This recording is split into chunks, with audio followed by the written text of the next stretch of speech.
Hey, college football fans! Collin Sherwin alongside Seth Varnadore. This is a really good weekend of college football. We've got three games here that we think will be of interest. Georgia, Florida, world's largest outdoor cocktail party, live from Jacksonville. Some injuries are going to play a factor in that one. Tennessee and Arkansas. The resurrection of Felipe Franks is definitely one of the more interesting SEC stories of the year. And Clemson, Notre Dame, sans Trevor Lawrence.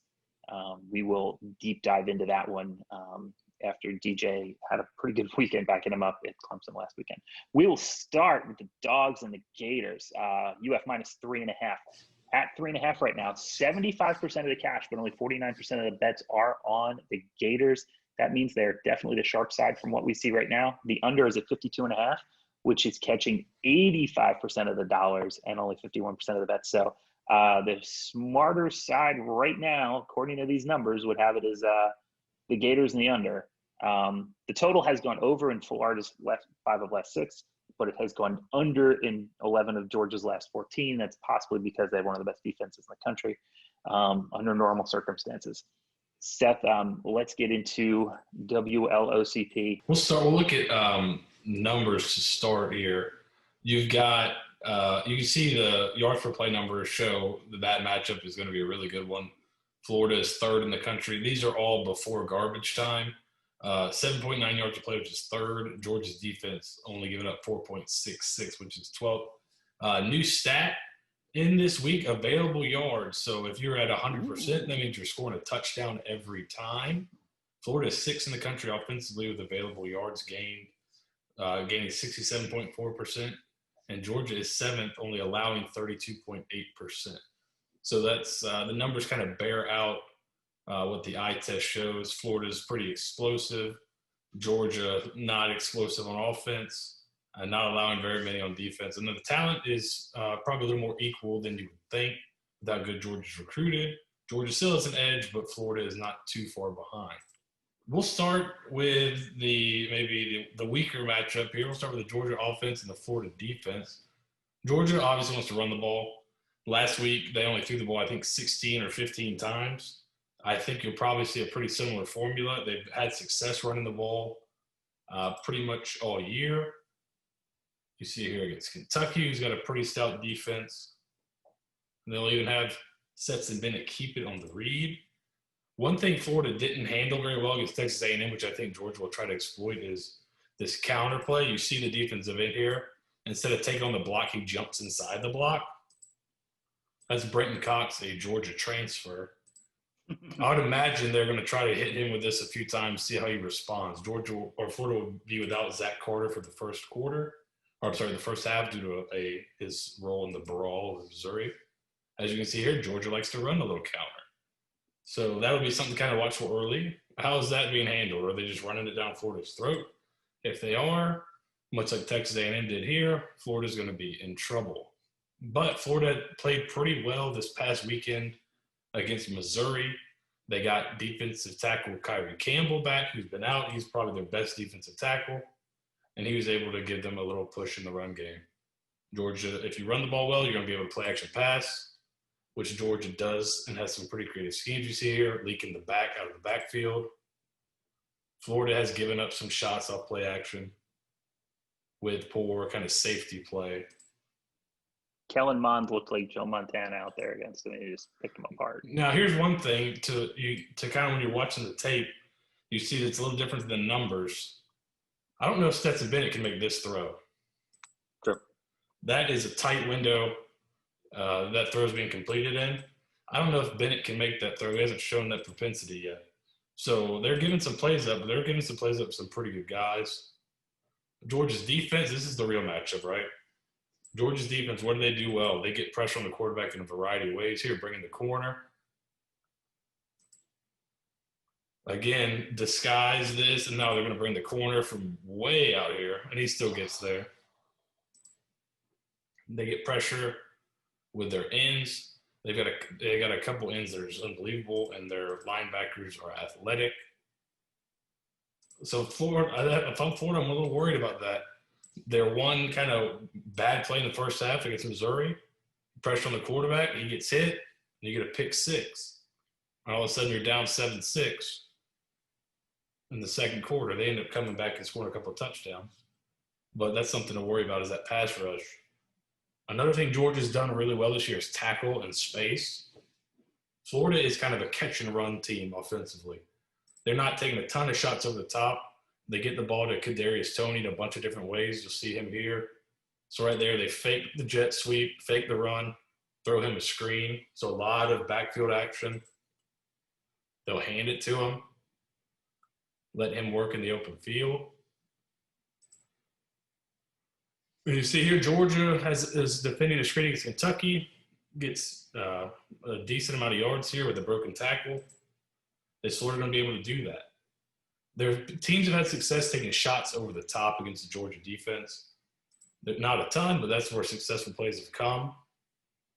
Florida's not a huge shot over the top team, but they will take some. Here's a slot fade to Kadarius Toney again. Shot down the pipe to Copeland. And then you'll see another move here where you motion Toney, make it look like he's going to run to the flat. And then he sticks his foot in the ground, gets vertical, and there's your shot.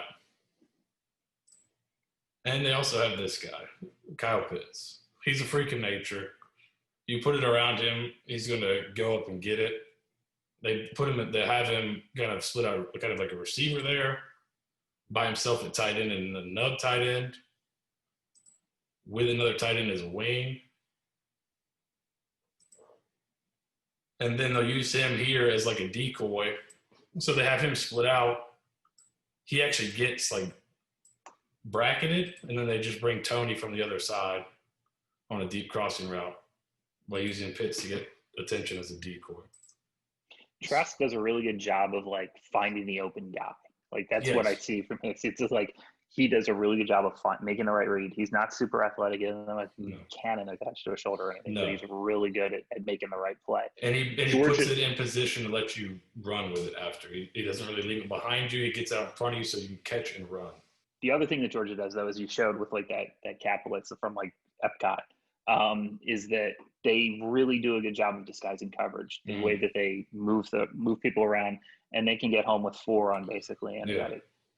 I have no idea what to think about this game, but I think we're going to know about 2 drives in either way, whether Florida can move the ball or not, because they're either going to be able to or not. Like this is a coin flip situation. Yeah, and Florida's not like Alabama was. And you saw the Tennessee there too. It was shots over the top. That's not really Florida's game. It's find guys. It's Trask doing a good job distributing the ball to guys. There will be some shots, but a lot of it's hit guys on the run, let them run, find the open guy, let him catch and run.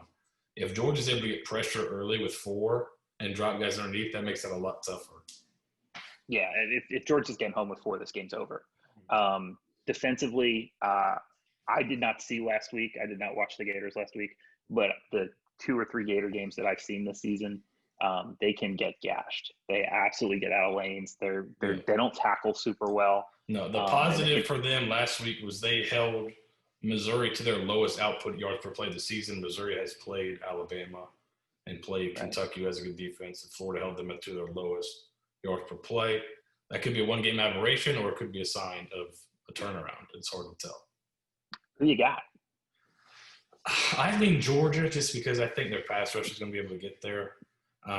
This is almost like the inverse of the 90s, where I kind of want to see Florida beat them first before I pick them. It's, in the 90s, it was the opposite. I think I'd lean Georgia here, but the under, I think, is an interesting play because if Florida's not scoring, I don't think Georgia's going to score even on their best day. So I think a low-scoring game could be possible, even though Florida's got a really good offense. We move on. Tennessee versus Arkansas. Arkansas +2 at home. Speaking of Gators, or Gators who got away, Felipe Franks, the quarterback for Arkansas, has actually not been terrible this year. I'm kind of stunned by that, honestly. Tennessee is 1-5-1 against the spread in their last 7, and Arky is 7-0 in their last 7 against the spread. Interesting. It's been a slight revival in Fayetteville. Maybe Jared Quarantano. We're not. Neither one of us is sold on him. What do you think? Yeah, so this is like the welcome to sports betting, welcome to DraftKings Tennessee game pick here. Neither of these teams are great. Yes. Yeah. Well, yeah, this is the first game you can bet on legally in the state of Tennessee, which legalized sports betting on November 1st. So if you are following along at home, go ahead and download the DraftKings app. There are many bonuses available. The code will be in the article. Yeah, I'll find a code. Put it in the article. That'll work. So, so we kind of wanted to highlight this game because of that. Neither team is great. Tennessee's played a pretty rough schedule. The best unit in the game is probably the Arkansas defense. You see yards per play-wise, they're pretty good. But I think they have problems against the run, which is what Tennessee wants to do. So we'll start with the Arkansas offense under transfer Felipe Franks and coordinator Kendall Briles. Franks has thrown the ball all right this year. See here against Texas A&M. They've been able to move the ball a little bit on offense. They cannot run the ball at all. They're pretty bad in the run game. But they are hitting some shots down the field and consistently making throws. This is kind of a who do you want to bet against game. Felipe Franks or Jared Guarantano. It's a tough choice. But Tennessee's given up some plays against play action, which I think you'll see from Arkansas, play action and RPO. You see here against Alabama, just a little crossing route. Against Kentucky here, flying up for the run, a hole behind it. Here's the RPO look, which Arkansas will break out some RPO stuff with Kendall Briles. And then you got a little quarterback run mixed in there. Kentucky was able to break off a big play. Arkansas will break out the quarterback run with Franks as well, whose long strides can eat up some yards. Defensively, Arkansas has kind of been a bend, don't break, 3 down. You know, they kind of came to notoriety after beating Mississippi State after everyone thought they were so unbelievable against LSU. Then they picked off Mississippi 6 times. But so they'll kind of sit back and want you to throw, try to throw into these big holes, but you can run the ball on them. Texas A&M has got a pretty good run game, ran the ball over him, and I think people have – their last 3 games they've given up almost 200 yards a game on the ground. Tennessee wants to run the ball sometimes to their own detriment. They maybe run the ball too much on early downs, but they will try to establish the run. And they've been able to run in bits and pieces. Bad game against Georgia is really skewing their totals where they had -1 rushing yards. But other than that, they've been able to run all right. They got a pretty decent offensive line, so I think that's going to be their strategy going in. Even with Arkansas dropping a bunch of guys back, that means you have time to find somebody. There might be holes in the defense. Guarantano has at times found those holes, and he has flashes of confidence. So here against Alabama, hitting a deep shot. Again against Alabama, another deep shot. He's got flashes of just great plays.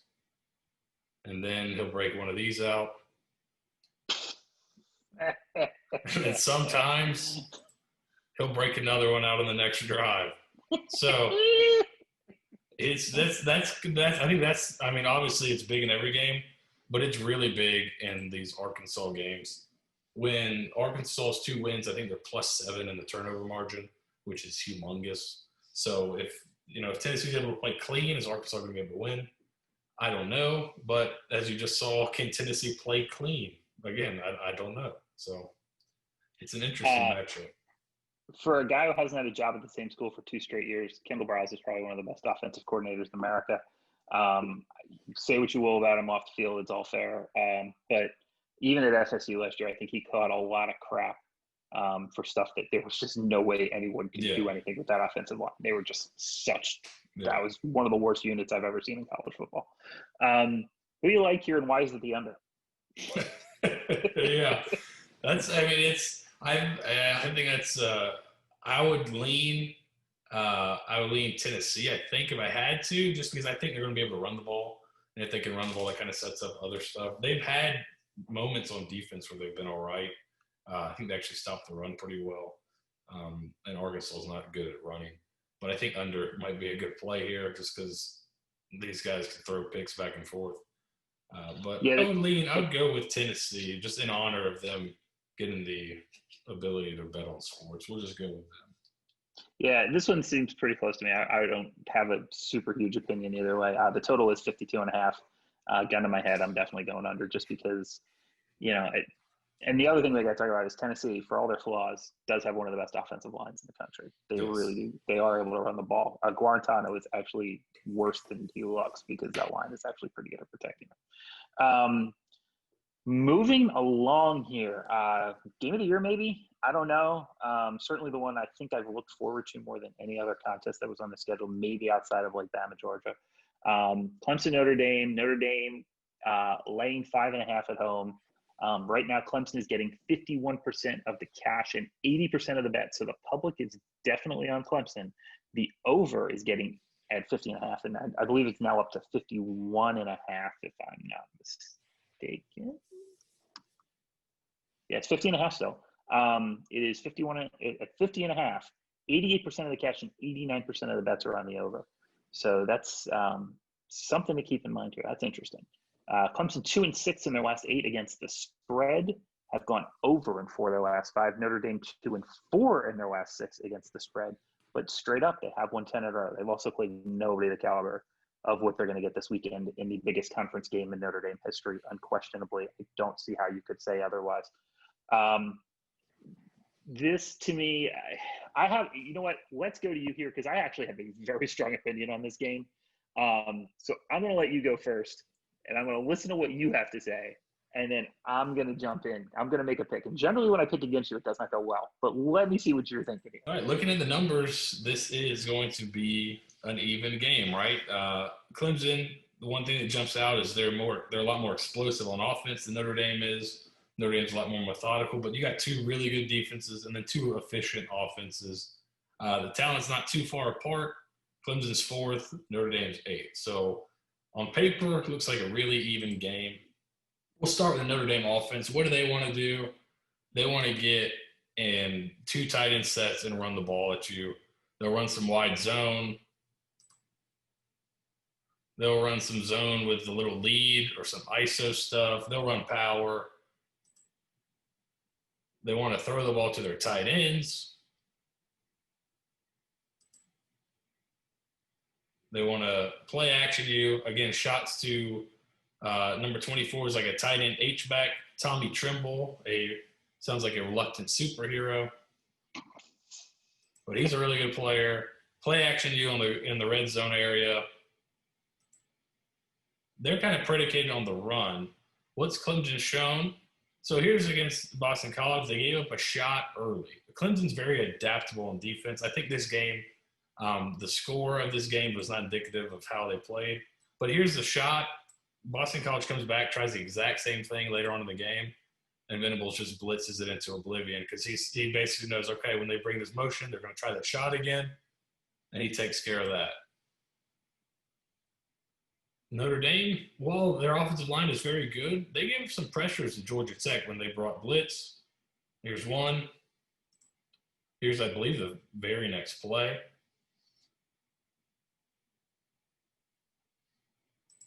Can we talk about Notre Dame's? Can we talk about Notre Dame's offense being straight out of like 1984? Yeah, this is an old school. This is not spread football.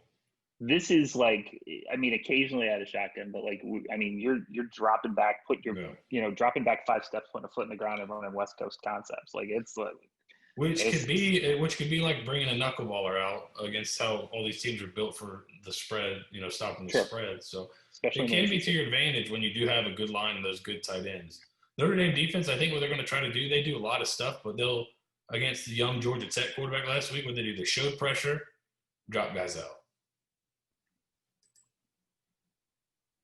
Right here, catch it late, but right here they actually drop 2 defensive linemen into these quick throw windows and actually bring a blitz. So try to get the quarterback to throw hot to a slant to one of these D linemen, and they almost get a pick. So here's another thing you might see. So kind of similar to what Notre Dame did, they only brought 4 and they dropped. It might be tougher for the young quarterback to decipher, 7 defenders or drop an 8 and make him sit back there and kind of read the defense and don't give him these man looks. And they're able to get pressure with their front too. They're pretty talented on defense. And you'll see here, We're going to drop 2 guys out, bring pressure from here. So it's like a protected pressure. We're only bringing 4, but it feels like we're bringing a lot more because we're just overwhelming the pass protection. But Clemson handled blitz pretty well. I think one thing that nobody's really talking about is Boston College head coach was the defensive coordinator at Ohio State last year. They played Clemson in the playoff last year. I'm sure he had a pretty good plan put together. This guy's a really good coach. He's not like passive and going to sit back. Here's Notre Dame playing, bringing them pressure, but when you bring pressure, you got to play man. And Georgia Tech's able to sneak their back out. Guess who likes to throw to their back? Clemson does. Well, he's pretty good back, too. Because he's probably the best player in the country. So sneak him out there. Guess what? We'll sneak him out again on a mesh concept with the wheel.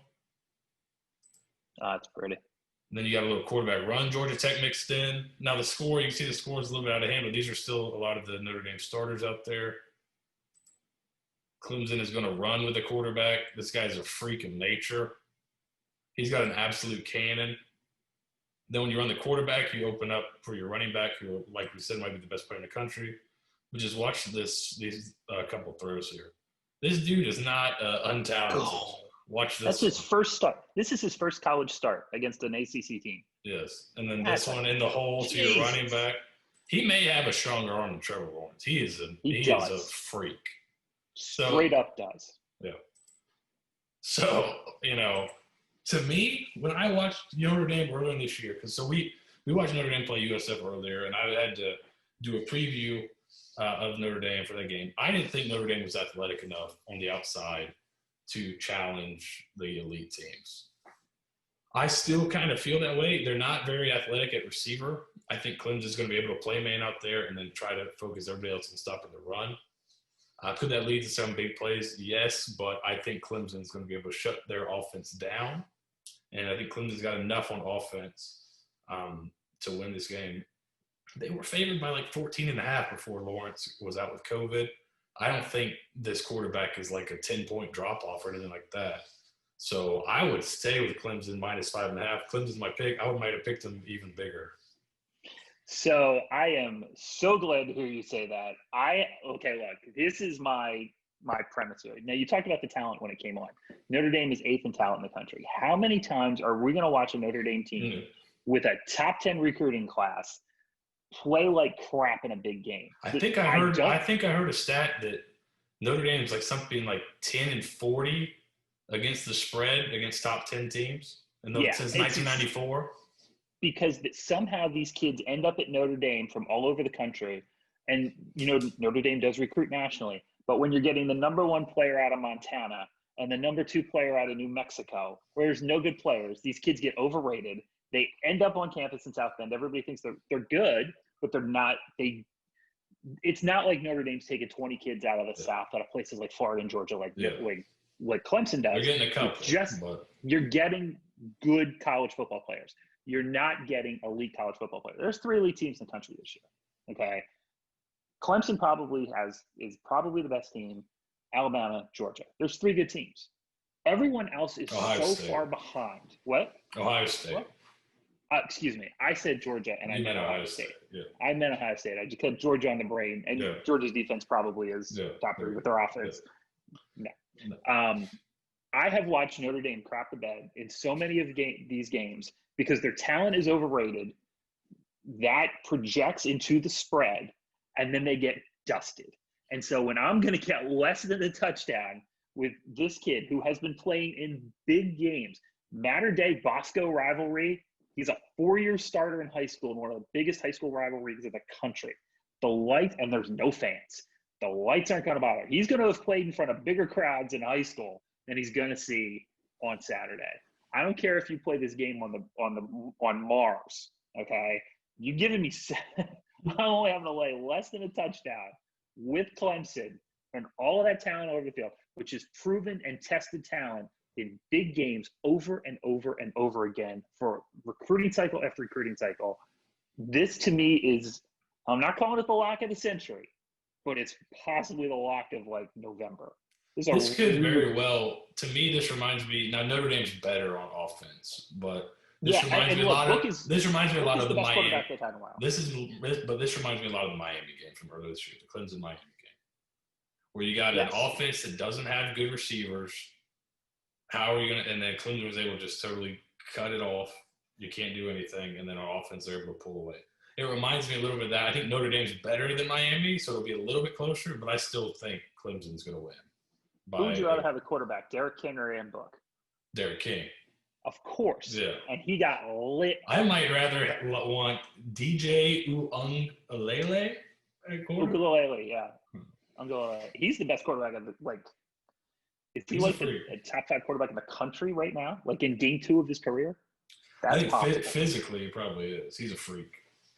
I mean, he's a big dude with that arm and can run. Yes, please. Yeah. And by the way, that kid can come out for the 2022 NFL draft, and we might be looking at like 2 out of 3 years. The number 1 pick is going to be a Clemson quarterback. I'm just that's putting a lot on a kid that's only played 1 start, but like real deal. So I think Clemson wins this by 3 scores or more. I think this turns into a rout, and I think Brian Kelly craps it again in a big game, and we're going to see red-faced Brian Kelly, but it's actually his fault because his players aren't good enough and recruit good enough players. So that's my take. All in -5.5. Give me Dabo.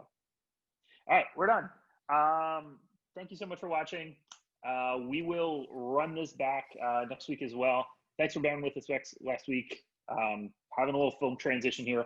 This video should look a lot better for you here pretty soon. We got some special surprises coming where we're going to make this fancier and prettier with graphics and all sorts of stuff. Mm-hmm. So we will get to that at some point. But anyway, thank you for being with us each week. Go Tigers.